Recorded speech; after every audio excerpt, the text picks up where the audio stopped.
Hello, xin chào các bạn đã quay trở lại với kênh YouTube Review 5 phút. Ở cuối tập 71, sau khi thanh tinh kiếm thứ tư xuất hiện, một cuộc chiến vô cùng quyết liệt để đoạt kiếm giữa những nhân vật vô thượng liền diễn ra. Tuy vậy đến cuối cùng, nữ tử kia vẫn không thể chiến thắng. Rất nhanh, thân hình nàng từ trên trời cao cũng liền rơi xuống. Thế nhưng, cái lão gia hỏa kiếm Tôn Lăng Thiên Hậu thì vẫn chưa buông tha. Rất nhanh, từ trên trời cao, một bàn tay khổng lồ đã liền chụp xuống thi thể nữ nhân kia và tinh kiếm. Tuy nhiên, đúng vào khoảnh khắc bàn tay kia vừa chạm vào nữ thi thì từ trong kiếm tiên, linh hồn Chu Giật được bao phủ bởi một con kim long vàng rực đã liền đi ra, gầm lên một tiếng. Ngay sau đó, hắn liền phóng ra một đạo ánh sáng chói mắt, phá tan đi hư ảnh bàn tay khổng lồ kia. Ngay sau đó, ở giữa không trung, lấy Chu Giật làm trung tâm, hư ảnh hàng ngàn cây kiếm cũng liền xuất hiện, rồi lao thẳng về phía lão gia hỏa trước mắt. Đối diện với nó, lão gia hỏa kia lập tức xuất ra pháp bảo mạnh mẽ chống đỡ lại hàng vạn hư ảnh kiếm tiên đang lao tới. Còn Chu Giật, sau khi đánh ra một đòn, nước mắt của hắn tuôn rơi như mưa, liền lao về phía nữ thi kia và nắm lấy tay của nàng. Thế nhưng, nữ thi kia đã mất đi thân thể, giờ khắc đó, nàng chỉ còn lại là một tia linh hồn đang dần tan biến mà thôi. Lúc này, Chu Giật gào thét nói: "Ta mất, nàng còn, nàng mất, số phận của hai ta định sẵn phải thế này sao?" Dứt lời, mặc cho Chu Giật gào khóc thảm thiết đuổi theo, thế nhưng nữ thi kia cùng hai thanh tinh kiếm vẫn cứ thế rơi xuống. Tới đây, biết đã không thể cứu được người mình yêu nữa, Chu Giật gầm lên. Ngay sau đó, hắn liền phóng người đuổi theo lão gia hỏa kiếm Tôn Lăng Thiên Hậu. Thấy vậy, lão gia hỏa kia cũng liền bỏ chạy. Sau đó, mở ra một cái khe nứt, lão ta cùng thú cưỡi của mình liền biến mất. Tuy nhiên, ngay khi cái khe nứt kia đóng lại, thân thể của Chu Giật cũng vừa kịp đuổi theo lão, rồi cứ thế biến mất không thấy đâu nữa. Ở phía dưới, chứng kiến cảnh tượng chiến đấu vừa kết thúc, Vương Lâm lẩm bẩm nói: "Sinh tử vốn là vòng luân hồi, trong vòng sinh tử này lại tạo hóa trêu ngươi." Dứt lời, phất tay phải một cái, bảo tháp cũng liền hiện ra. Ngay sau đó, nữ thi kia cùng với hai thanh tinh kiếm liền bay vào bên trong bảo tháp. Cũng chính vì chuyện này, xung quanh rất nhiều tu sĩ đã để ý tới Vương Lâm. Rất nhanh, có một lão gia hỏa đi tới, thanh âm vang lên nói: "Đạo hữu, để cho ta một thanh kiếm tiên, 8 người Hỗn Nguyên Tông chúng ta sẽ bảo vệ người bình an rời khỏi đây." Hỗn Nguyên Tông đã là gì? Đạo hữu, chỉ cần giao ra một thanh kiếm tiên, Thiên Ma môn chúng ta sẽ đảm bảo sự bình an của ngươi.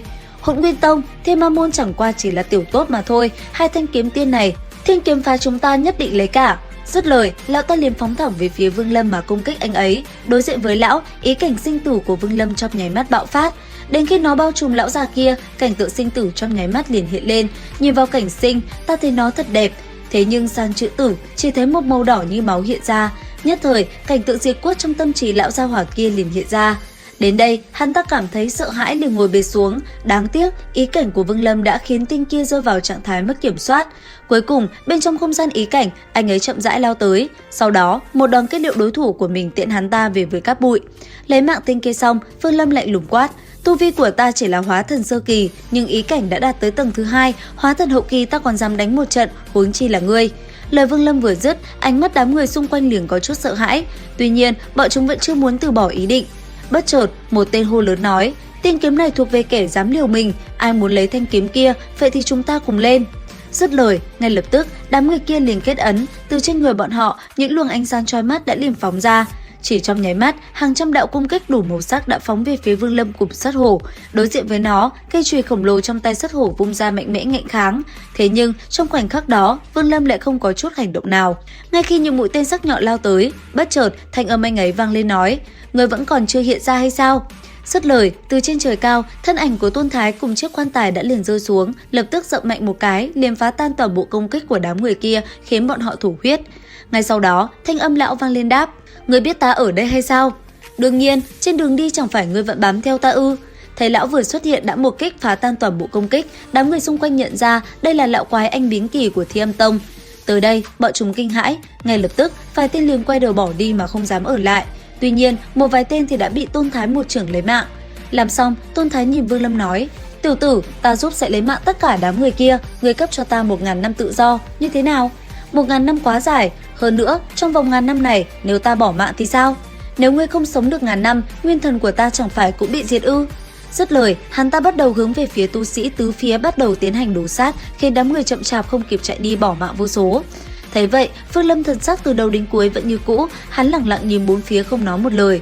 Còn Tôn Thái, sau một hồi tiến hành đổ sát không ít tu sĩ nào, lão ta mới dừng lại rồi bay về phía Vương Lâm, trên tay ném ra một cái ngọc giả nói: "Trong vòng 1000 năm, vì ngươi ta xuất thủ một lần, ngươi hãy cố gắng sống sót cho tốt." Dứt lời, lão xoay người, thân hình cùng chiếc quan tài liền biến mất. Thấy vậy, Vương Lâm trầm mặc một chút, sau đó lấy ra chiếc la bàn khổng lồ, nhìn Sắt Hổ, thanh âm vang lên nói: "Sắt Hổ huynh, lên đi, chúng ta quay về Chu Tước Tinh." Nghe thế Sắt Hổ gật đầu, sau đó cả hai liền nhảy lên la bàn rồi bay đi. Hai người im lặng một hồi lâu, lát sau Sắt Hổ mới nhìn Vương Lâm nói: "Tàng Ngưu, huynh yên tâm, Sắt Hổ ta thề, chuyện này ta sẽ không nói với ai đâu." Nghe vậy, Vương Lâm gật nhẹ đầu, cứ thế hai người cùng nhau tiến về phía xa rồi dần biến mất trong hư vô. Không lâu sau, đến khi trở ra khỏi vùng đất hư vô, Vương Lâm cùng Sắt Hổ thân hình liền rơi xuống, chắp quyền với Sắt Hổ. Vương Lâm nói: "Sắt Hổ huynh, Chu Tước Tinh gặp lại." "Được, Tàng huynh, nếu có cơ hội nhất định phải tới Cự Ma tộc, ta và ngươi, hai người phải uống một trận thống khoái." Nghe được lời này, Vương Lâm cười ha hả, gật đầu, lấy ra Vu Hồi Đỉnh, cả hai cũng liền mở ra một cái thông đạo rồi biến mất.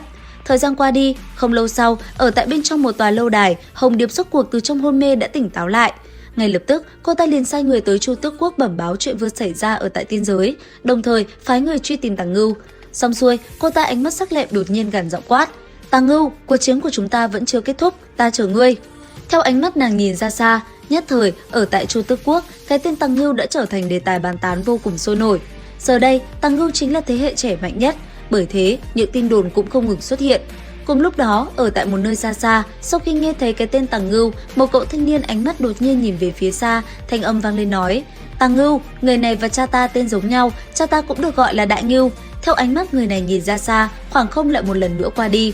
Ở tại Cự Ma tộc, sau khi Sắt Hổ trở về, anh ấy đã ngay lập tức bị đám người Chu Tước Quốc tra hỏi.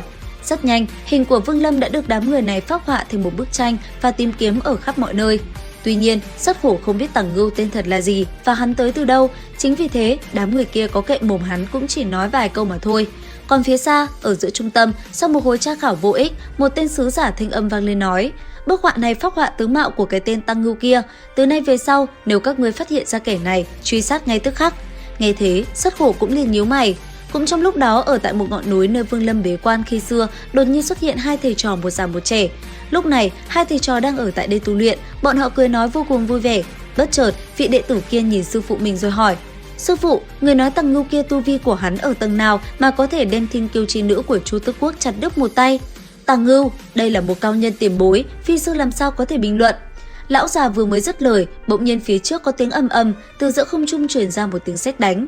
Nhưng mỗi lúc bên trong khoảng không sấm sét bỗng nhiên một nhiều lên, bên trong trận sấm sét ấy, một cơn lốc xoáy thật lớn xuất hiện.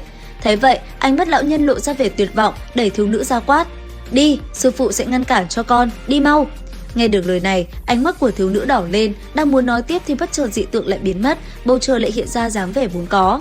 Thế nhưng, ở giữa không trung lại xuất hiện một đạo thân ảnh đang đứng yên lặng, đó còn ai khác ngoài Vương Lâm đây. Mang theo ánh mắt nhìn về phía trước, anh ấy lẩm bẩm nói: "Chu Tước Tinh, ta đã trở về." Đến đây thì hết tập 72 tinh nghịch. Và liệu rằng tiếp theo diễn biến trong tập 73 sẽ có gì hấp dẫn?